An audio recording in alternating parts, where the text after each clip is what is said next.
Good afternoon, everybody, and welcome back to Jerez for the final race of the Radical European Masters season. It has been a long time since we were in Estoril back in April, and now the championship comes to the wire on a glorious late October afternoon. It's hello from Ben Evans and welcome to the 4.4 challenge of the Jerez circuit, and lining up in pole position it is James Littlejohn. Littlejohn, who alongside Tony Wells claimed the Masters title in the second race of the weekend, which means that Manhals, who lines up second on the grid, can't quite overhaul him. But the overall championship is all to race for between Littlejohn and Marotteotto. Third on the grid is John Harrison. He and Paddy McLuhan suffered that disappointing retirement late on in race 2. And so they will be hoping to score their first podium of the weekend, if at all possible. Lining up fourth on the grid is Chris Hoy. Chris Hoy and Jason Kenny, who have finished third in the Masters class in both of the preceding races this weekend. And it is the Nissan driver Hoy who starts the race. Fifth on the grid, the first of the Supersport runners, is Marcello Marotteotto. And a finish here, a decent finish of Marotteotto and Chen Chetty, will be enough to give them the overall Radical European Masters crown alongside the Supersport class title as well. Ricardo Dona starts second in the Supersport class in the car that he shares with Stuart Mosley.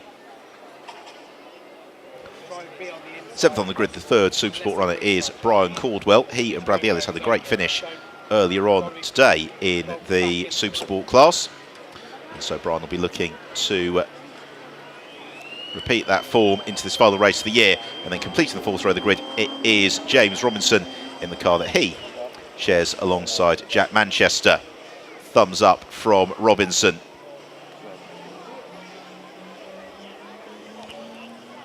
Ninth on the grid, it is not John Corbett, that is Mark Crader, I can tell you.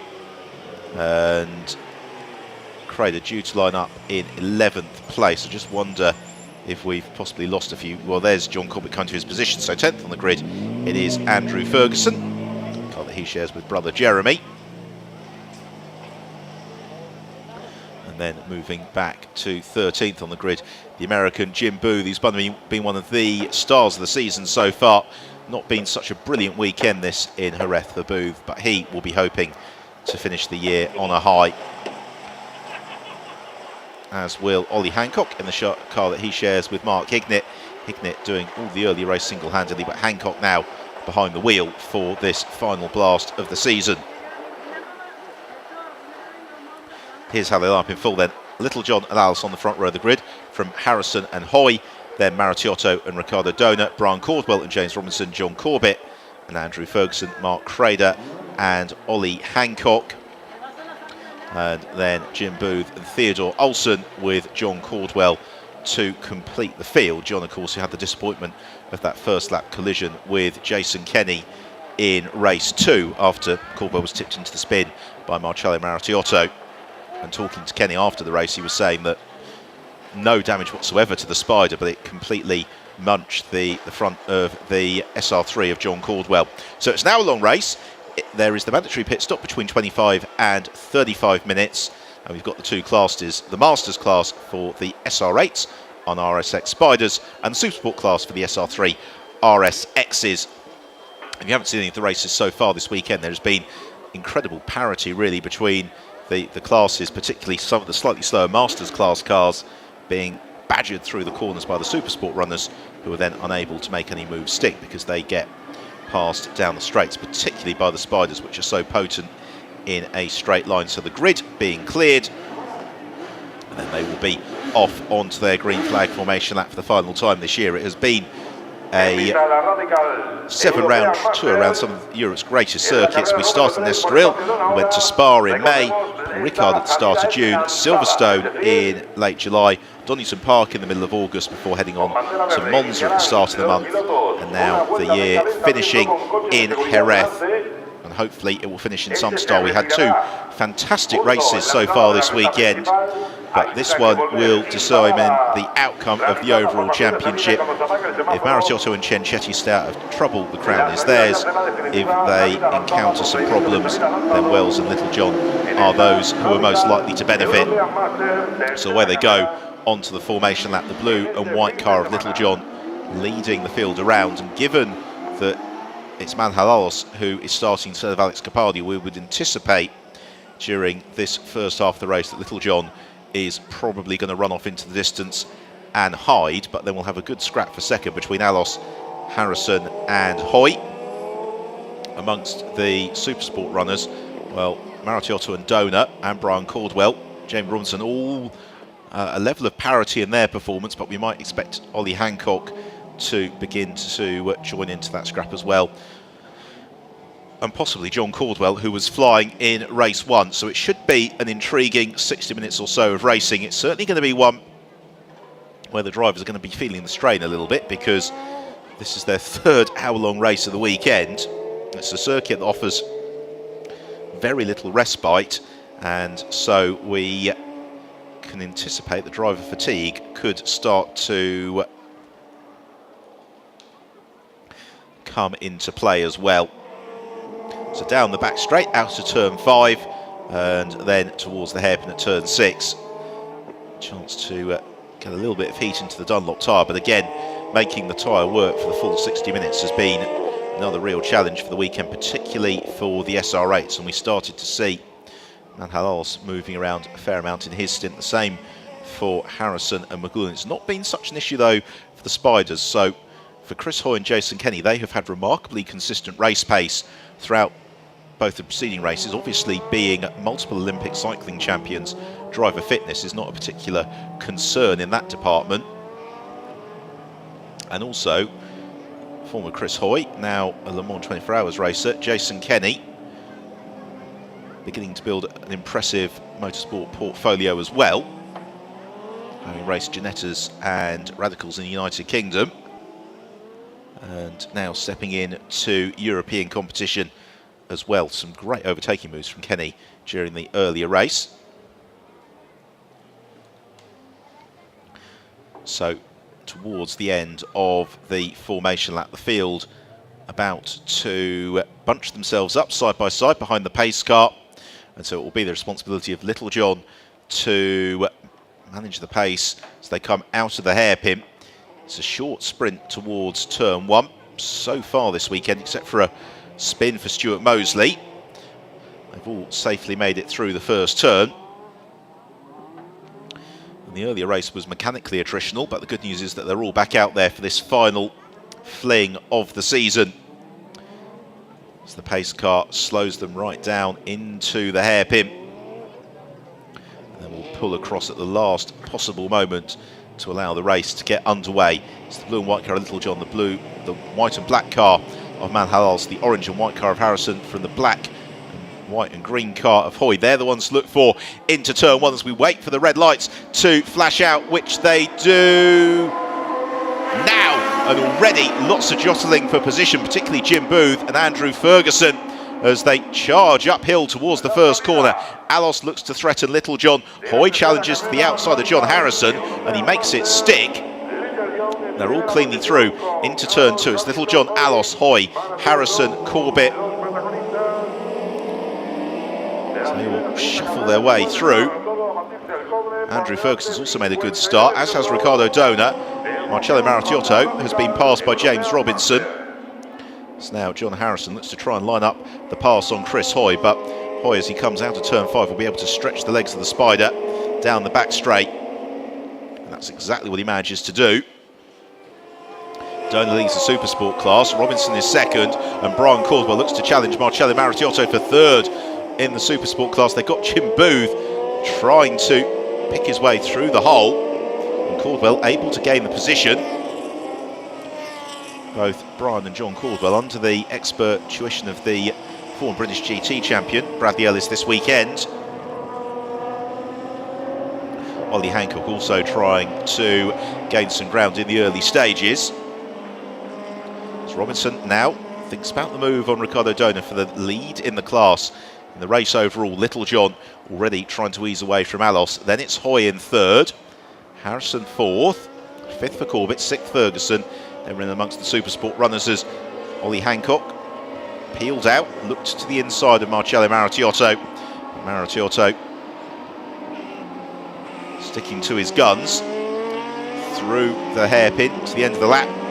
Robinson trying to challenge for the lead of the class. Hancock to the inside of Maracchiotto takes the place away, possibly briefly as they come out, almost run side by side with each other. It opens the door to Theodore Olsen, and Jim Booth as well in the big Spider will now look to try and blast past all of them. And then Hancock fights it out on the brakes. Booth attempts to turn into the first corner ahead of Maracchiotto. Maracchiotto though sees a gap to the inside of Jim Booth. He's trying to force it, and there's almost contact between the pair of them, and Maracchiotto elbows the American aside. Now that's a brave move from Marcello Maracchiotto, because the retirement for the Swiss driver would potentially hand the Masters, well, it would hand the overall title rather, Radical European Masters title, to Littlejohn and Wells. So through the swooping right-hander at turn 5 along the back straight, Littlejohn streaking clear as Caldwell lines up a move to the inside of James Robinson. He left it very deep, very late. Booth to the inside of Mark Crader. Maracchiotto just behind as well. Maracchiotto has really been shuffled through the pack in the early running, but all he needs to do to seal the title pretty much is just make it through to the checkered flag.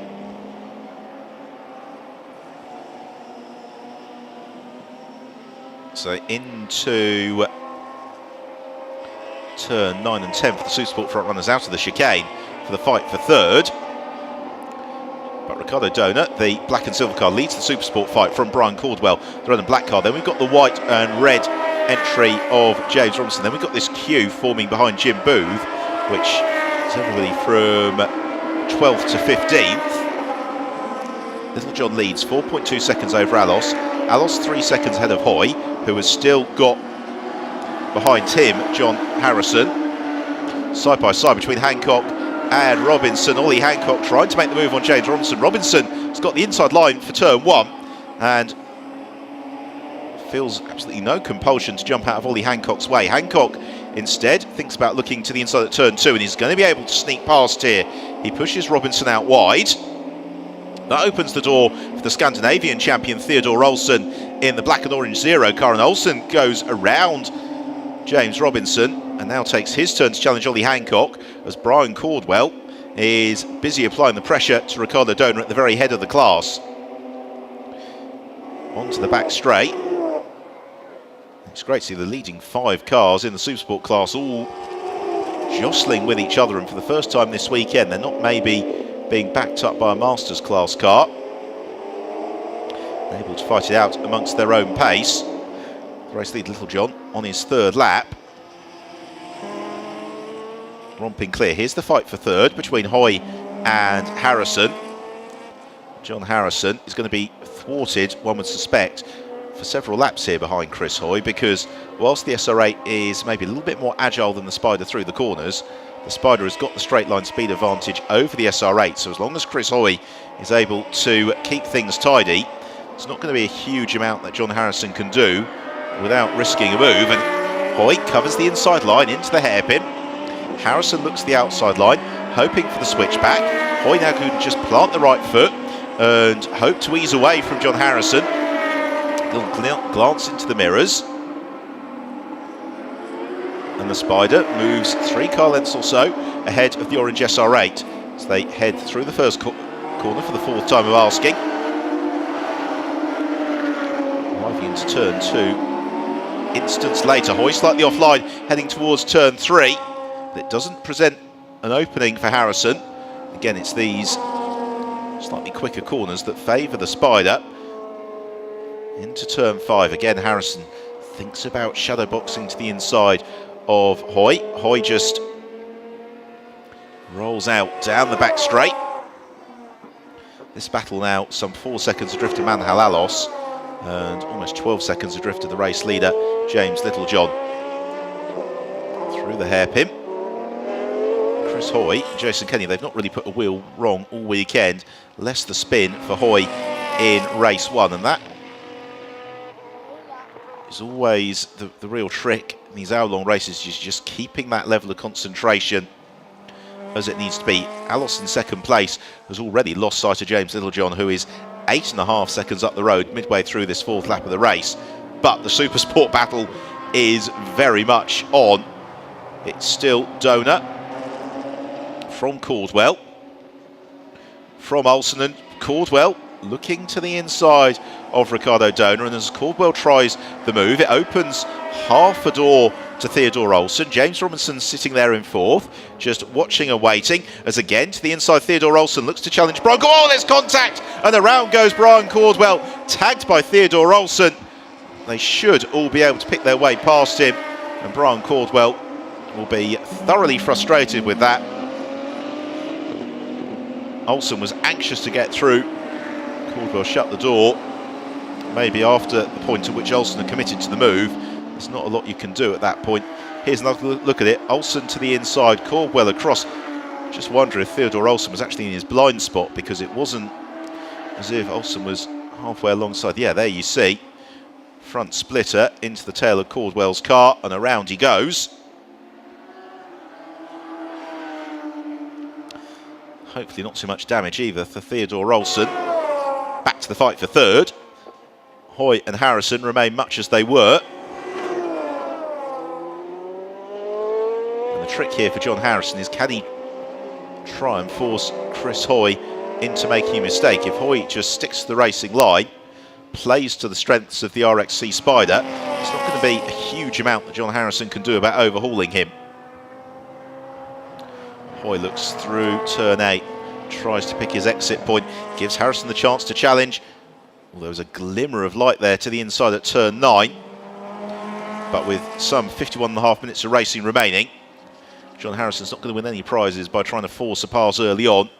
But again, Chris Hoy goes offline. He covers the inside line into the chicane, and once he starts doing that, he's going to slow the battle down, and that starts to open more and more doors for John Harrison.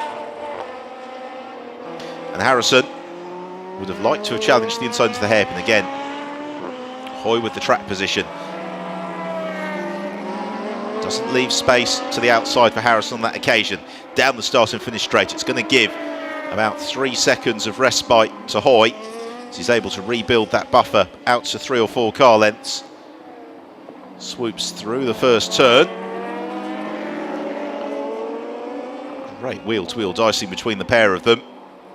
A slight puff of smoke there from Hoy, who, despite now having raced in British GT with Nissan, having raced at Le Mans with Nissan, started his 4-wheeled racing career in Radicals in the SR1 Cup, which is a domestic championship for new drivers, and then has been a semi-regular competitor in the Radical European Masters over the past couple of years. Now down the back straight, and Harrison appreciably closer to Hoy. Hoy will be able to gain a little bit of ground. Meanwhile, Ollie Hancock applying the pressure to James Robinson. They're fighting for 3rd and 4th in the Supersport class. Theodore Olsen now leads the class from Ricardo Donor.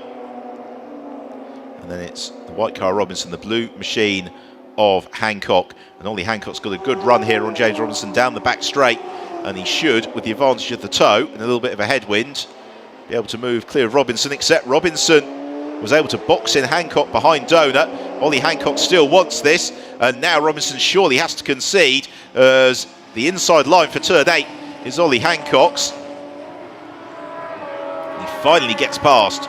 It's a good move that from Hancock. Immediately though, he catches Ricardo Donor. And Hancock drawing deep on his reserves of experience.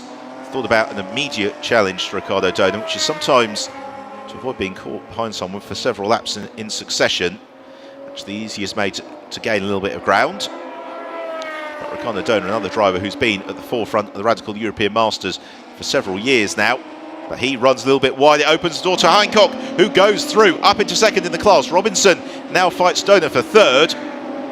Ricardo Donor's got the inside line for the hairpin. James Robinson, though, finds some traction to the outside. Ricardo Donor has no option but to give him some racing room, and the pair of them head along the start and finish straight, with Robinson now dipping his nose in front. Donor switches back to the other side of the road to give himself the inside line into turn 1 and reclaims the position, or at least tries to. Again, Robinson draws alongside, finds the grip to the outside, and finally Ricardo Donor has to concede that he's been shuffled down to 4th. He's got Jim Booth right up behind him as well. Meanwhile, John Harrison has found a way past Chris Hoy off camera and is now pulling clear in 3rd place. Once more in the Radical European Masters, you don't really know where to look this weekend. There have been some great battles throughout the field. In the race overall, though, it's Little John who leads. 2nd is Alos, 3rd now is Harrison, 4th is Hoy, 5th Corbett and 6th Ferguson. 7th in the Supersport class is Olsen from Hancock and Robinson, and then Jim Booth's now moved up into 10th, ahead of Ricardo Donor, Mark Crader, John Caldwell, Marcello Maracciotto and Brian Caldwell. So that is the classification. Coming up to 14 minutes into the race. The pit window is open from 35 minutes left on the clock to 25 minutes left on the clock as Andrew Ferguson looks to challenge John Corbett. They're being caught at a rate of knots by Theodore Olsen, who's really got his head down in the lead of the Supersport class and is trying to chase down the 2 Masters class cars ahead of him. Corbett and Ferguson, though, again, very experienced in the Radical European Masters Championship. Oh, and around goes Ferguson. You could just see it happening. He was asking too much of the car as he got on the power a fraction too early, coming out of the hairpin. And the aerodynamic grip went away from him.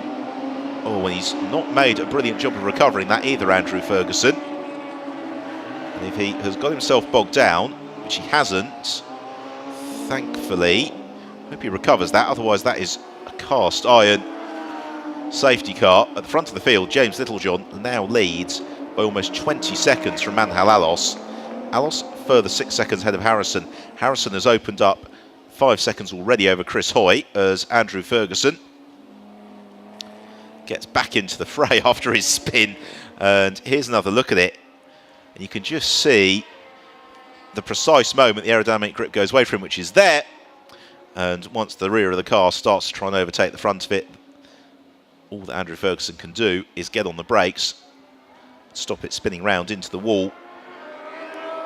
Another look, round he goes.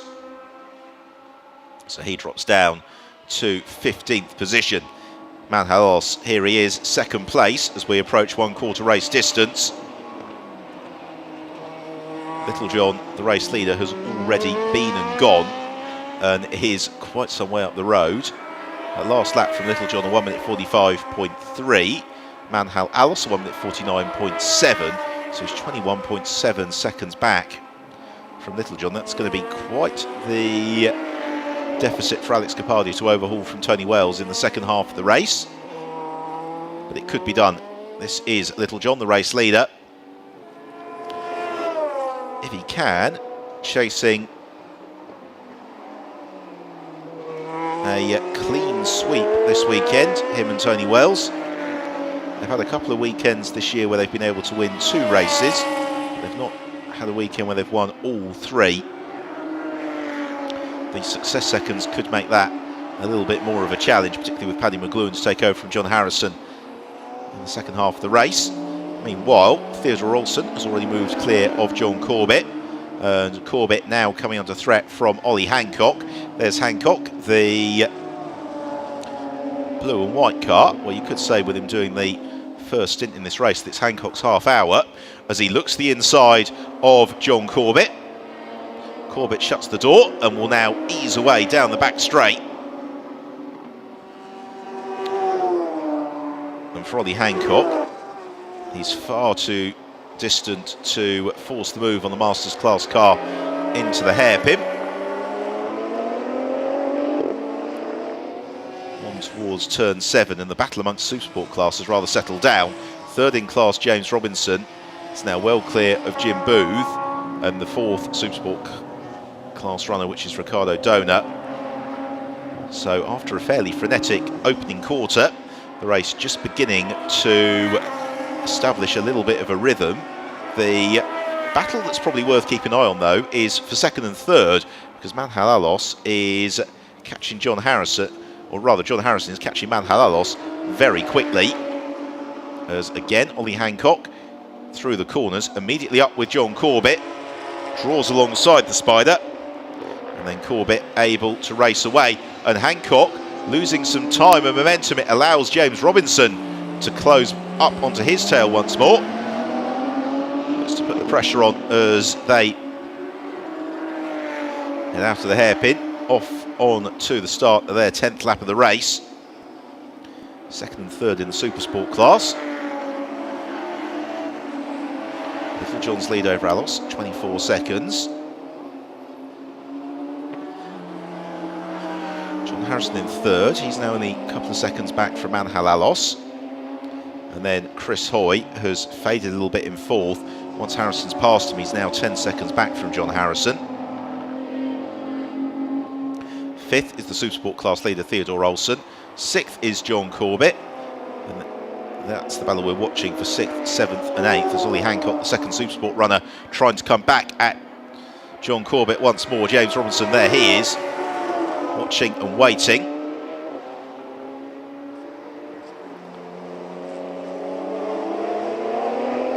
Almost risking understeer there for Ollie Hancock. He was so enthusiastic to get on the throttle, trying to maximise the corner speed, maximise the corner exit speed, because it's through this section of the circuit that he could possibly find a way to hustle John Corbett and pick his way past the Australian. Sees a gap to the inside turn 9. Corbett runs wide. He allows room for the Supersport cars of both Hancock and Robinson. James Robinson, once that gap opened up, was going to need no second invitation. Corbett might be able to propel himself back past along the start and finish straight, although Hancock asks everything through the chicane in order to try and get the gap on the Spider. Here's another look. And I think once Corbett anticipated that Hancock was coming, he left the door wide open, and James Robinson just wanted to make sure of it. Good battle forming behind Jim Booth. Ricardo Dona, he's got Mark Crader, then John Caldwell and Marcello Maratiotto. This is the fight for 9th, 10th, 11th, 12th and 13th.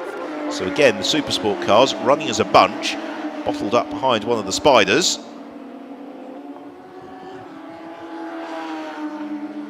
And Ricardo Dona and Marcello Maratiotto, they know they've both got very quick drivers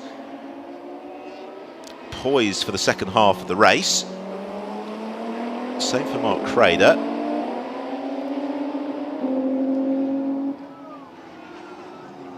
John Caldwell went so well in race 1, really enjoying his driving this weekend. As John Corbett attempts to chase down the Hancock and Robinson battle. But Ollie Hancock in clear air, he's able to build the buffer over James Robinson, and the straight just not quite long enough to allow John Corbett the chance to chase back down. Now, Alos has been caught by John Harrison, so the battle for second and third is one that's definitely worth watching, because the 61 car of Manhalalos has been caught by John Harrison. Here it is as they swing into turn 1. And Harrison having cleared Chris Hoy right up with Manhalalos. Now, these are two wily competitors. They know these cars inside out. Now they're going to have a little bit of fun around Jerez. But both of them also be conscious not to ask too much of the tyres. They've also got quick drivers poised to take over in about 6 minutes' time, because when the pit lane opens with 35 minutes left on the clock, they've got to go past the pit lane open board before they can then come in and make their pit stop. Alos takes a fairly tight line into the hairpin, just to make sure that John Harrison doesn't see even the slightest glimmer of light to the inside. Through turns 7 and 8, Harrison pursuing Alos. This fight, by the way, taking place about 30 seconds now behind the race leader, James Littlejohn. Already Alos's car starting to move around a little bit, the tail trying to kick out on Manhal. These SR8s, very powerful, and because of how light they are, it's kind of a hair trigger response with the throttle. You have to be very gentle with the car to avoid becoming one with the tyre wall. Harrison looking to probe Alos, trying to force the mistake again. Manhal Alos moves across, takes a slightly preemptive apex for the hairpin. John Harrison can't take advantage because he forces Manhal Alos to drive more defensively. Slows their pace down a little bit. 1 minute 48 apiece, as opposed to a 1 minute 46.1 for James Littlejohn. Meanwhile, a replay of Ricardo Dona and Mark Crader into turn 1. Contact. Around goes Crader. Through goes John Caldwell and Marcello Maratiotto. Mark Crader should be back underway fairly quickly. It's Harrison just looming, lurking with intent behind Manhal Alos, forcing Alos to use more of the road where he doesn't want to, less of the road where he'd like to use a bit more. They duck and weave down the back straight. Again, Alos, you can see, he just turns in a little bit earlier than the optimal racing line. It dissuades John Harrison from making the overtaking attempt, but at the same time, it also just compromises Manhal's overall lap time. It means that Alex Capaldi is going to have to pull out the stops a little bit in the second half of the race, particularly as once success seconds have cycled through, that McLuhan and Harrison are going to emerge ahead of the Capaldi and Alos car. Through the chicane. Now, at this sort of pace, at the end of the next lap, they're going to be seeing the pit lane open board, so they've got 2 more laps to sort this out on track. Thereafter, you'd expect to see Manhal Alos coming in at the very first opportunity in the pit window. John Harrison may stay out a little bit longer. So across the line goes Alos now. Harrison, having caught him, can't yet force the move. And Manhal getting into the rhythm now of defensive driving. In fact, they both elevated their pace a little bit last time to 1 minute 47.7s. And that plays the 1 minute 49s they have been doing. Now here's John Caldwell and Marcello Maratiotto. Maratiotto, for a driver who just needs to bring the car home, is living dangerously. He's certainly not making any precautions with the championship on the line. Down the back straight again, Alos just moves to the inside, tries to break the toe of John Harrison. James Littlejohn a long way clear of this scrap. In 4th place we've got Chris Hoy. 5th is Theodore Olsen, who leads the Supersport class. 6th is Ollie Hancock, 2nd in the Supersport class. 7th James Robinson, who is 3rd in the Supersport class. 8th is John Corbett. 9th Jim Booth. 10th Maratiotto from Caldwell Dona. Then Brian Caldwell, Mark Crader and Andrew Ferguson somewhere adrift after his adventures earlier on. Through the chicane. Oh, and a little bit of mistake there for Harrison. You could see the car kicking sideways. He had to get out of the throttle and he's lost a good second, if not a little bit more, to Manhal Alos, John Harrison. Well, he had to back off the pace because otherwise the car was going to go around. But after that pursuit of several laps from John Harrison, he's now got to do it all over again. They will see the pit lane open board as they come past this time around. There you see it, just to the top right of the picture. So the pit stops will start in earnest at the end of this lap, and Manhal Alos is one of the drivers we'd anticipate to come in fairly early in the pit stop cycle. Maratiotto and Dona the others. Although this being the final race of the season, Manhal might award himself a few more laps out on track.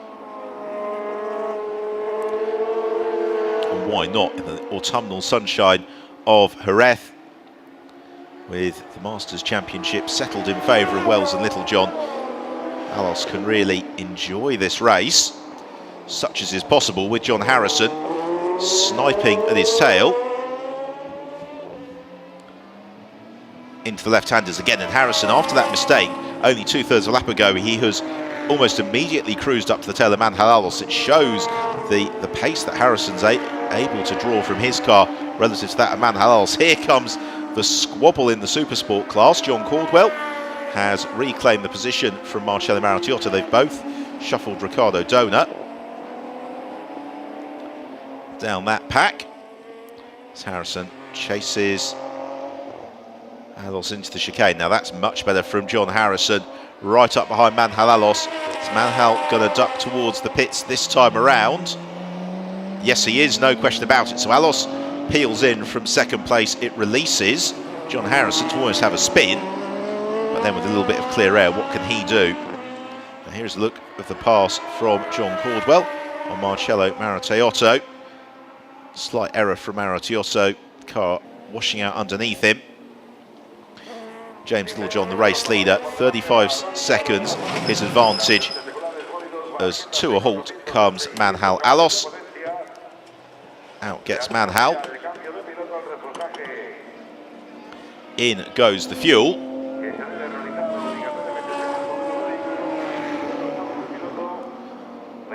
John Harrison, he has been lapping comfortably in the low or the mid 1 minute 47 second bracket. He might be able to go a little bit quicker than that with a lighter fuel load, some clear air.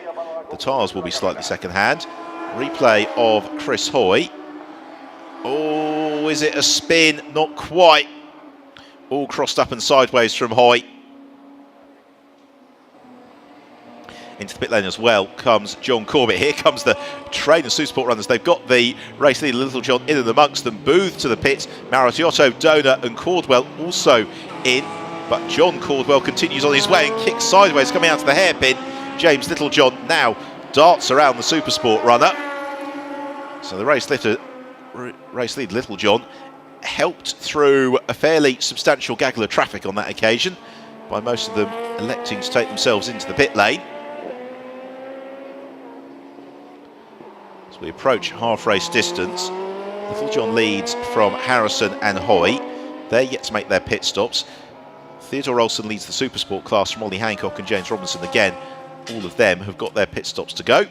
Jim Booth hauls himself from the cockpit, takes some deep breaths before he jumps in. Stuart Mosley, meanwhile, gets strapped into the wheel of number 3 car that he's just inherited from Ricardo Donut.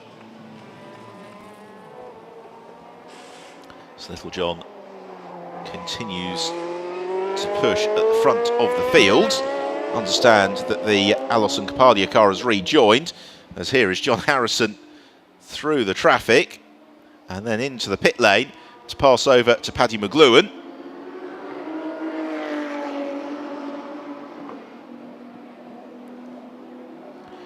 Littlejohn approaching half race distance. There is McLuhan waiting to pop in, Harrison having done his work.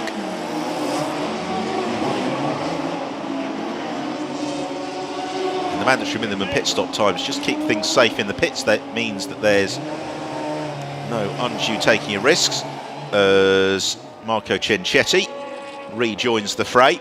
Littlejohn will probably stay out until the very last moments of the pit window.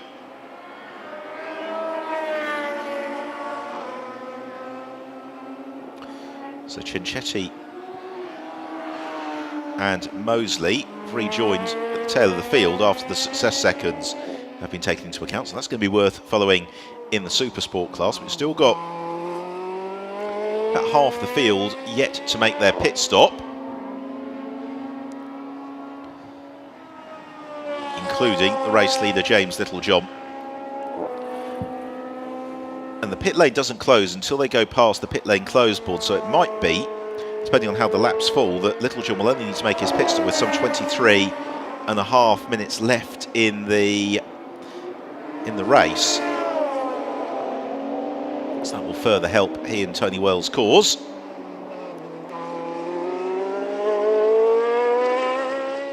During this mid-race point, of course, everything in a little bit of flux. Waiting for the success seconds to play out. Waiting to see who's going to go deep, who's going to pit at exactly the midpoint. And into the pit lane as well. Now comes Chris Hoy to pass over to Jason Kenny. And that's from second place. Theodore Ralston is also into the pits. Unfortunately, our timing screen's not updating with whether or not the second drivers have jumped into the car. So we certainly know that Chen Chetty and Mosley are behind the wheel of the Supersport class cars. McLuhan behind the wheel of the 52. There is Jason Kenny. Poised for the number 11. Really enjoyed his race earlier on. Was saying just how he was having to point the car pretty directly as he came out of the corners in order to get the run along the straight. So he jumps in. Will he and Hoy be able to make it a trio of podium finishes? We'll find out in due course. Little John on his 19th lap of the race. He's about to get into a little bit of traffic. It's Stuart Mosley, whom he will catch first of all.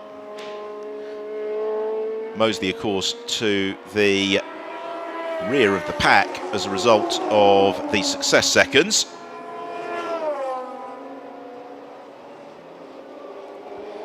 McLuhan out of the pits, well clear of the Alison Kapadia car. So our timing screen is not updated to tell us whether or not Alex Kapadia has actually got into the 61 and whether it's Manhal who's going to treat himself to the whole race. James Robinson is in, out of the pits. His car's out of the pits, having handed over to Jack Manchester. Jason Kenny also emerges from the pits now. So we've only got one car that is yet to make its pit stop. It is the race leader, James Littlejohn. And Littlejohn has got Chen Chetty and Mosley just ahead of him, who are going to probably fly in formation as they can carve their way up through the field.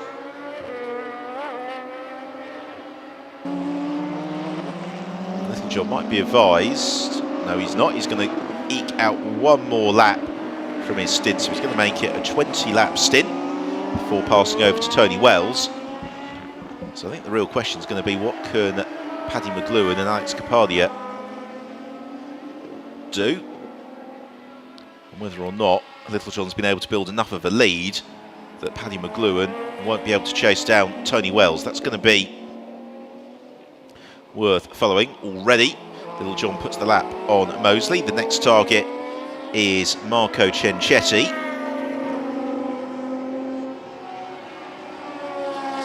And Chen Chetty should be dispatched reasonably easily down the back straight for Littlejohn, if not a little bit before. Littlejohn shows himself to the inside of Chen Chetty as they head into turn 5.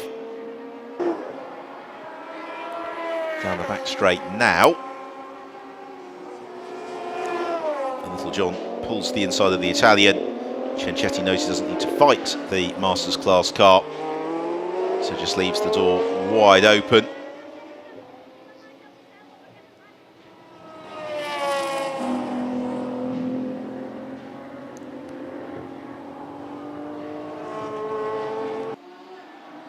So it is Littlejohn who continues to lead. Second place, and the first of those that had their pit stops, is Paddy McLuhan. In third place, it is the Alison Kapadia car. Fourth is Jack Manchester. Fifth is Jason Kenny. Sixth is Alex Mortimer. Seventh, Mark Kignett. Eighth, John Caldwell. Ninth, Brian Caldwell. 10th is John Corbett. 11th, Jim Booth. And then 12th, Marco Chen Chetty. 13th, Stuart Mosley. And Littlejohn only now peels in. And across those 20 laps, has he been able to do enough to give Tony Wells a buffer to make it a clean sweep for the weekend? The pit lane now cast in shade, so we're heading into relatively late afternoon, particularly as the clocks went back overnight. As Littlejohn cruises to a halt, there's absolutely no rush to this pit stop. The success seconds means that they've almost got time to have a cup of tea before Wells jumps in. So there is Alex Kapadia. Confirmation, it's Kapadia at the wheel of the 61 car. And Alex, at the moment, not able to match Paddy McLuhan for pace, with McLuhan in second place. McLuhan, in fact, had been on a par with Littlejohn for laps time, but Kapadia, and Alos will be mindful of the fact that the Harrison and McLuhan car has gone away from them in the latter stages of both of the previous races. So there's no perhaps urgency, just staying consistent here for Alex Kapadia could be more than enough. As Alex heads out of turn 4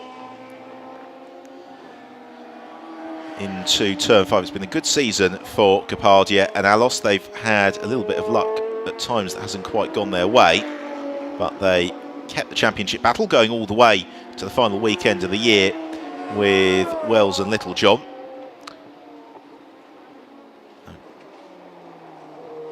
Paddy McLuhan is about 20 seconds up the road ahead of Alex Kapadia.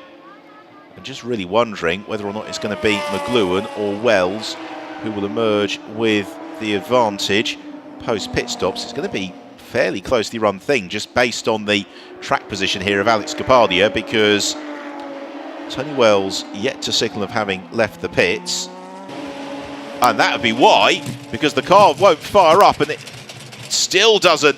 And so a real pity for Tony Wells and James Littlejohn. They're right on the cusp of the pit exit and the car just won't kick into life. Fortunately, it does now, and Wells rejoins, but he's going to have been demoted by Paddy McLuhan. So Paddy McLuhan leads the race. Tony Wells in second after a disastrously lengthy pit stop, 2 minutes and 16 seconds. And that compares to McLuhan with a 1 minute 34, so 45 seconds conceded. Hopefully all will run smoothly now for Wells. But the chance of a clean sweep of victories has probably disappeared, unless there is another problem for McLuhan. We'll find out the gap between the pair of them at the end of this first sector. Already McLuhan has been and gone. It's 7.6 seconds McLuhan's advantage over Tony Wells. And what is Wells' gap back to Alex Kapadia, we wonder? Well, it's reasonably significant. It's 14 or so seconds now. Mark Hignett, John Caldwell and Bradley Ellis busy scrapping. And that's Bradley to the inside of Mark Hignett. So here's the race leader, Paddy McLuhan, with just over a third of the race remaining. Don't forget, this car was poised for the podium earlier on before stuttering into retirement. But now McLuhan and Harrison will hope that they'll be able to put their prawns behind them. Certainly, I'm not seeing anything like the smoke that was coming out of the tail of the car in the earlier race. So across the line goes McLuhan. I don't think he's going to have to worry too much about the progress of Tony Wells, because Wells has given away about 2 seconds over the course of this lap. It was 7.5 seconds at the end of sector 2. It was out to 8 at the end of sector 1. It was out to 8.6 sector 2, 9.5 sector 3. Meanwhile, Stuart Mosley to the inside of John Corbett, still pursuing Marco Ciencetti. John Corbett, though, will power past the SR3 down the back straight.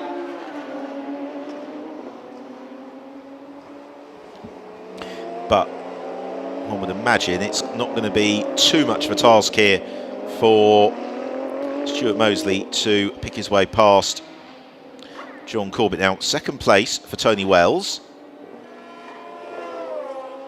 The gap he's going to really have to watch as he gives away another second to McLuhan just through the first sector is the deficit to Alex Kapadia, because Kapadia running at an identical lap time to Paddy McLuhan.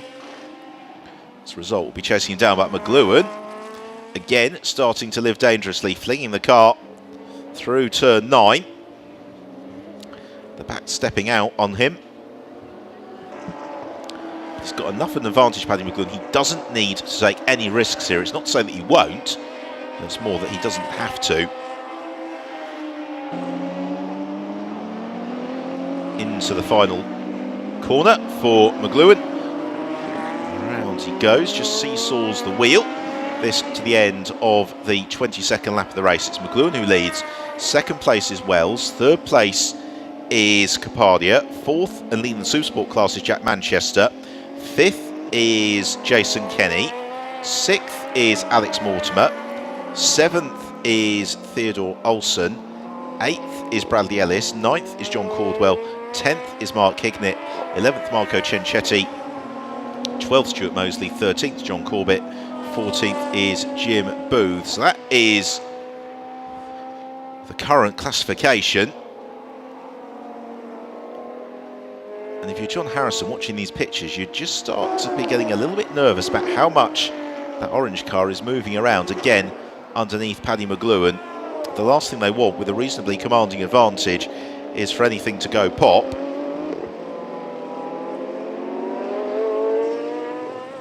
And as the tyres will start to go away a little bit from McGluen, it's very easy just to get caught out. Find the car pitched into a spin, and there's a lot of gravel very near to the edge of the circuit all the way around this Jerez track. Now it's into the traffic for McGluen. The first target is Jim Booth. Booth waves McGluen through to the inside.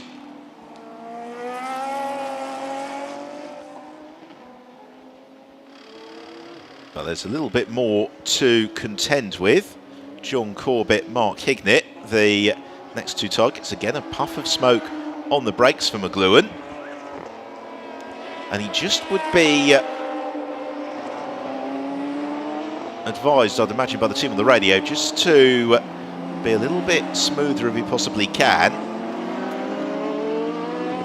It's not that he's looking ragged, it's just that Paddy McGluen's got an all-action driving style which asks a fair amount of the car, which is absolutely fine.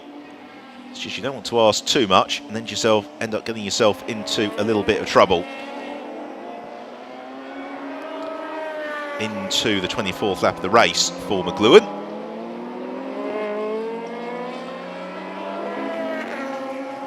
Down through turns 3 and 4. Well, this is 30th year since we had the Spanish Grand Prix for the first time in Jerez. Although the original layout of the Jerez circuit didn't have this back straight, believe it or not. There are actually a sequence of turns along here. It was a very, very tight and twisty venue for Formula One cars. The revisions to the track over the years have opened up the layout a little bit, but it's still one of the more sinuous challenges that faces the drivers. Always been an incredibly popular venue for motorbike racing. Certainly at the point of the circuit's construction was really the most popular form of motorsport in Spain. Then with the success of Fernando Alonso, arguably swung towards cars for several seasons, although again now with the popularity of Marc Marquez, Jorge Lorenzo in MotoGP, two-wheeled bike sport still remains very, very popular and big box office. So McGluen puts the lap on John Corbett. The next target is Mark Hignett. Still a quarter of the race remains. The championship situation all fairly static. It's going to be the overall championship and Supersport crown for Cencetti and Maratiotto, the Masters class for Littlejohn and Wells. But potentially victory for McGluen and Harrison, because here is Tony Wells. Wells getting back up to speed and actually now lapping more or less on a par with the pace of Paddy McGluen. He's 13 seconds back, but being caught very quickly now by Alex Capadia. Here comes Capadia. On that last lap was 1.8 seconds quicker than Tony Wells. No surprise there really being that Capadia is a professional racing driver, raced at Le Mans 24 hours, vastly experienced in all manner of categories. And in the preceding races that we've had this weekend, we've had Capadia and Littlejohn out on track at the same time, and then Wells and Alos at the same time. For this final race, it's been split slightly, which gives us a slightly different complexion to the action. A little bit of smoke there, just coming out of the tail of Capadia's car. Problem for John Corbett, he rejoins at the hairpin. And here is what happened, trying to repass Mark Hignett on the brakes, and that was never likely to end well, was it? Corbett, quick spin, it's back on his way. Jason Kenny, by the way, currently 4th in the Masters class, 6th in the race overall, having been fed out behind Jack Manchester. He's got Alex Mortimer snapping all over his tail as well. Tony Wells doesn't really want to be bottled up behind John Corbett for too long. Corbett, he will hope, will see the blue flags and move aside, because more time lost here for Wells is going to make Alex Capaldia's chase ever easier. But Tony doesn't see an enduring gap to the inside of the hairpin. So it means Capaldia gets even closer as they swoop across the line into the 26th lap of the race.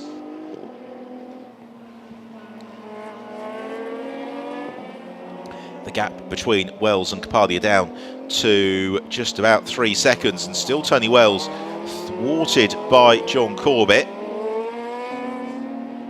And Tony, I'm sure, will be saying, where on earth are the blue flags, to advise Corbett, I'm trying to put a lap on him, I'm not racing him for position.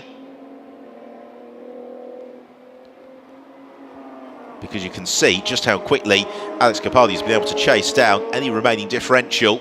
And down the back straight, of course, Corbett's going to be able to stretch his legs and use the straight line speed advantage of the Spider to open up a little bit of an advantage over Tony Wells. Wells thinks about forcing the move to the inside. Here comes Capaldia now. So the battle for second and third well and truly joined.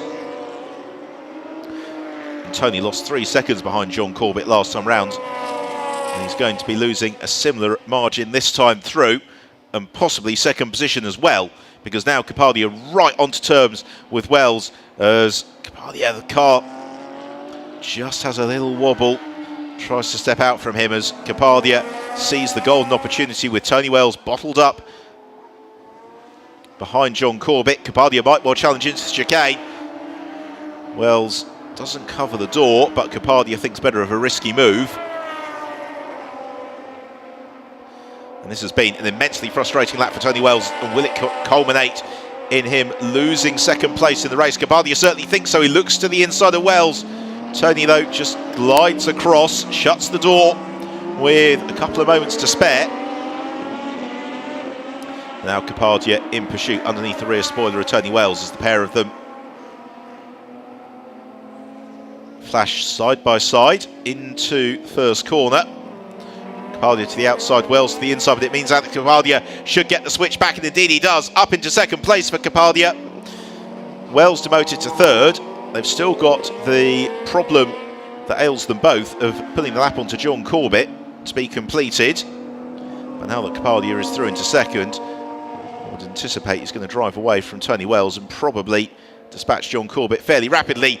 Indeed, he thinks about the move into turn 5. Corbett shuts the door with a level of robustness that recalls Andrea de Jerez, as down the back straight, Corbett can stretch his legs. I'm not seeing any blue flags being proffered to John Corbett, so it's quite possible that he's unaware that he is about to be lapped here. Of course, all of this also is just helping to consolidate Paddy McLuhan's lead at the front of the field. Out of turn 8, and Capaldia might well just have to have a little bit of a poke to the inside at turn 9, or he would have done if John Corbett hadn't defended it. For my money, I think Corbett thinks that he is racing for position here against Capaldia and Wells. It's giving Tony Wells the chance to actually climb back onto the tail of Alex Capaldia, and both of them are now catching, well, the three of them rather, are catching Jim Booth fairly quickly as well. And John Corbett covers the inside line as they come out. Meanwhile, this is Alex Mortimer looking to challenge Jason Kenny. He makes the move. Mortimer goes up into 5th place. Jason Kenny down to 6th.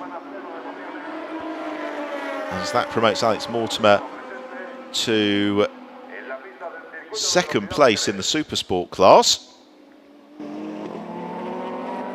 And still, Capaldia and Tony Wells enjoying, well, enjoying is maybe the wrong word, enduring this tussle with John Corbett. And Capaldia has to pull a brake one in the end, and Corbett fights it out and shuts the door on Capaldia through turn 4. And you just wonder at what point the race director, Brian Poulter, is going to lose patience with this as Kapadia jinks to the inside at turn 5. He completes the Lappery. And John Corbett might well fight back here down the straight. Kapadia makes sure there's no way through. I suspect it's going to be a rather trickier task now for Tony Wells to complete the Lappery of Corbett's car. The next target they're chasing is Jim Booth, whom one suspects will be a little bit polite, but you can see the marshal's post. There's no blue flags being waved, and if Corbett's radio isn't in operation, then he won't be aware that this isn't a fight for position, because it can be quite easy sometimes to lose track of all that's going on around. And here's how they all concertinaed up into the hairpin. In the Supersport class, it's Theodore Olsen, by the way, from Jack Manchester and Alex Mortimer. Olsen's transponder possibly having the afternoon off, so that means that Jason Kenny has slipped down into 7th place. And Tony Wells still trying to put the lap on John Corbett, who is channeling the spirit of Jean-Pierre Jarier. Oh, and a problem for Kapadia, and Kapadia moves right to the inside of the road. That was very odd. Now, has he picked up an issue here? Or was that just trying to make sure there was absolutely no way past for John Corbett? Well, look at the tail of Kapadia's car. There's oil all over that rear spoiler, which suggests that there is some fluid leaking. Yeah, there you can see it as well. And that is not normal. Again, a big puff of smoke on the brakes into turn 5. And a little trail of smoke on the exit as well, down the back straight.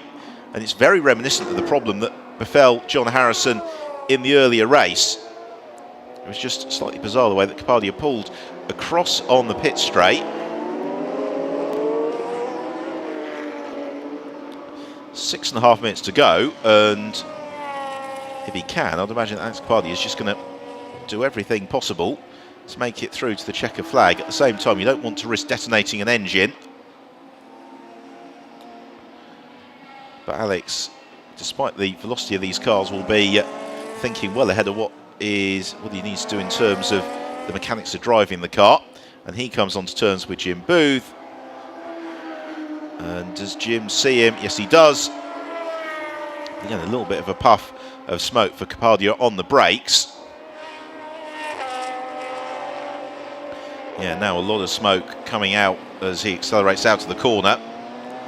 Of course, really one of the big setbacks for Kapadia and Alos was at the very start of the season, the 3rd race in Estoril, where they were potentially set for victory. Kapadia grinding to a halt relatively early on, and those missed points would have been very valuable come this afternoon as we head towards the final 5 minutes of the Radical European Masters season.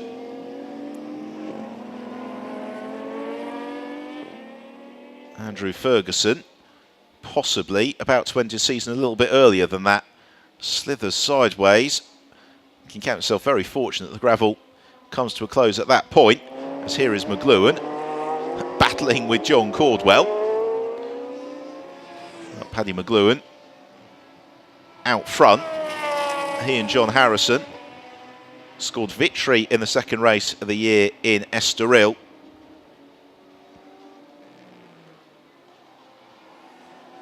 And now set maybe for their 2nd win of the campaign. 4 3/4 minutes left on the clock, so probably time for 3 more laps, including the one that McLuhan is about to start.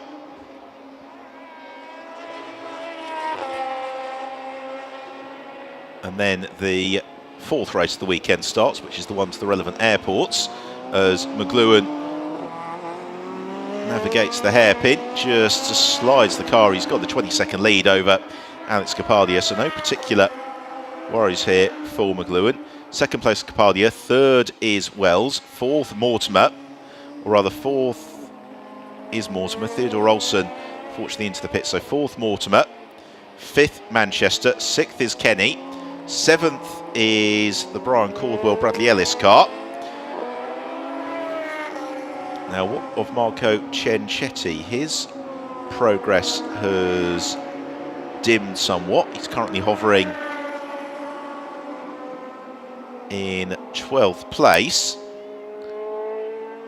and possibly could be into nursing the car home mode. Now that could be significant, because if Ciancetti were to retire late on, I expect with the amount of time left in the race, as long as he just keeps going, he's going to be classified, and that's going to be enough to give him and Maratiotto the Supersport and Radical European Masters crowns. Paddy McLuhan on the cusp of starting the penultimate lap of the race.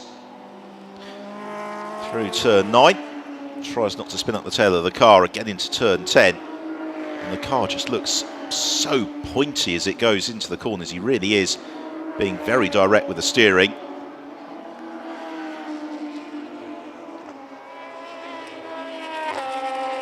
And then on their way towards the hairpin. Harrison, I'm sure in the pit lane, will be willing the clock to tick down, but it's another 8 kilometres of the Jerez circuit to go for Paddy McLuhan. He accelerates across the line now. He's been able to back off the pace enormously as well into the mid 1 minute 48 second bracket. Alex Kapadia running in the high 1 minute 48 second bracket. So the smoke that was coming from Kapadia's car on that moment he had a few moments ago doesn't seem to have hurt him unduly. And a 1 minute 50.9 for Kapadia on that last lap. I don't know whether or not he was in a little bit of traffic, but then Tony Wells lapping even more slowly than that, possibly on tyres that are long way past their best. It's getting to that point in the race, and it's certainly at that point of the season where everybody will be glad to get to the checkered flag. Finish the year without any damage to the car, without any gut-wrenching incidents in the final couple of laps of the campaign, which is always an absolute kicker. But it's easily done at the end of a long weekend of racing. Plenty of practice on Friday. Qualifying and racing yesterday. 2 hour-long races today in pretty relentless heat. As McLuhan chases Stuart Mosley towards the chicane. Tiptoes through the flip-flop. Less than a lap time remains in the race as McLuhan accelerates to the hairpin for the penultimate time. He's in no hurry here to put the lap on Stuart Mosley either. Mosley, who's raced himself up to 4th in the Supersport class. Now, Marco Ciancetti is in a whole world of bother in the championship leading car that he shares with Marcello Maratiotto as into the final lap goes Paddy McLuhan. That last lap from Ciancetti was a 2 minutes 5. But 6th in the Supersport, 7th in the Supersport class should be more than ample to give Maratiotto and Ciancetti the points they need, especially with Wells and Littlejohn finishing 3rd in their class. So onto the back straight for the final time in 2016. It's been a very enjoyable year of racing in the Radical European Masters. We have had a number of very entertaining races throughout the course of the season across a wide variety of circuits. We're almost starting the year as we, ending the year as we started it, which is on a slightly more technical track. But in between that, we've had the high-speed blasts of Silverstone, Spa and Monza. We've been to Paul Ricard and Donington Park. And now here in Jerez, the championship is going to go the way of Marco Ciancetti and Marcello Maratiotto. Littlejohn and Wells have already won the Masters class. Maratiotto and Ciancetti, the Supersport class, will be theirs, as will the overall crown. Through the chicane, though, for the final time, it's going to be our winner of the final race of the year, Paddy McLuhan, alongside John Harrison. He's just got the hairpin to contend with, and he arrives into the braking zone now. As long as he is sensible with his right foot, which of course he is, just about. Coming out of the final turn, he sees the checker flag. He goes across to celebrate with the team, and it's victory in Jerez for Harrison and McLuhan. Second place is going to be claimed by Alex Kapadia and Manhal Alos. Still a little bit of smoke coming from the tail of the car, but Kapadia has been able to manage any issues that has caused as he accelerates out of the hairpin. The checker flag is waiting, and Kapadia and Alos, for the third time this weekend, finish runners-up in Jerez. And then the podium is going to be completed by our Masters class champions. Tony Wells and James Littlejohn round out the podium in Jerez. Jim Booth celebrates, making it to the end of the season. And the Supersport class is going to be won by Mark Crader and Alex Mortimer. But down the back straight, Paddy McLuhan can enjoy the satisfaction of victory. He and Harrison returning to the series this weekend, immediately on the pace. They've been more competitive with each and every race, and they have been rewarded with victory in the third and final race of the weekend and the final race of the season. So McLuhan enjoying the applause of the crowd and the marshals on his victory lap back towards Parc Ferme. Crader and Mortimer have won the Supersport class. Hoy and Kenny have taken 5th place in the race overall. The rest of the Supersport podium completed by Robinson and Manchester, and then Brian Caldwell, and quite likely Bradley Ellis at the wheel of that car as well. So check then of the final classification. Harrison and McLuhan taking the win. Alison Kapadia second. Wells and Littlejohn third place in the Masters Championship, ahead of Crader and Mortimer, who win the Supersport class. Hoy and Kenny are fine 5th to round out a great weekend for them. Manchester, Robinson and Corbin and Ellis complete the Supersport podium ahead of Donor and Mosley. Then Caldwell, Marcello Mariciotto and Marco Cencetti, 13th place in the race, but they have done enough to win the championship overall and the Supersport class as well. So into Parc Ferme for the final time this season for the Radical European Masters field. The chance to celebrate for Patrick McLuhan and John Harrison as they roll to a halt. McLuhan switches the car off, unhooks the belts and will jump clear.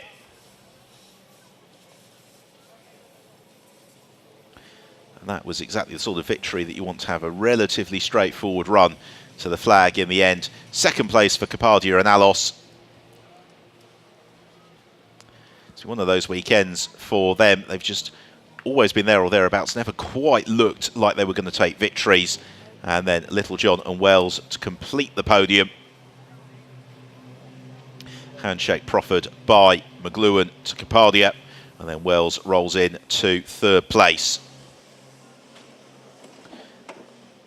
securing the knowledge that he and Littlejohn have claimed the Masters title.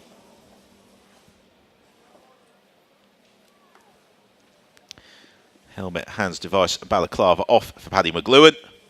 And we can take a look back at the highlights of the race. And off the line, not unsurprisingly, it was James Littlejohn who jumped into the early advantage, but also a good start from Chris Hoy allowed him to swoop around the outside of John Harrison as they made it through the first turn. As ever, the early exchanges were going to be fairly frantic, and Marcello Mariciotto to be found in the thick of the action. The Supersport class once more providing some brilliant dicing all the way throughout the course of the race, with Theodore Olsen trying just a little bit too hard in his battle with Brian Caldwell. Andrew Ferguson and John Corbett, another pair of drivers who enjoyed a good tussle, although Andrew pushing a little bit too hard. Ricardo Donor and Mark Crader also pushing too hard, but the consolation for Crader is, despite that spin, he and Alex Mortimer did take victory in the Supersport class. Mariciotto, for a driver who needs to bring the car home to claim the championship, was risking all in his battles with John Caldwell. But post pit stops, it was Paddy McLuhan who emerged in the lead and was able to manage the traffic thereafter en route to victory, as John Corbett pushed just a little bit too hard in his battle with Mark Hignett. Wells and Capadia enjoyed a good scrap as they were bottled up behind Corbett, and eventually Capadia picked his way past Wells and set off in pursuit of second place as Andrew Ferguson had another spin to celebrate the end of the season. So it was victory in the final race of the Radical European Masters year for Patrick McLuhan and John Harrison. They took the win from Alison Capadia. Little John and Wells third place, and they won the Masters Championship, the Super Sport Championship and overall championship to Mariciotto and Chenchetti. That's it from Jerez. We will see you in 2017. Until then, it's goodbye.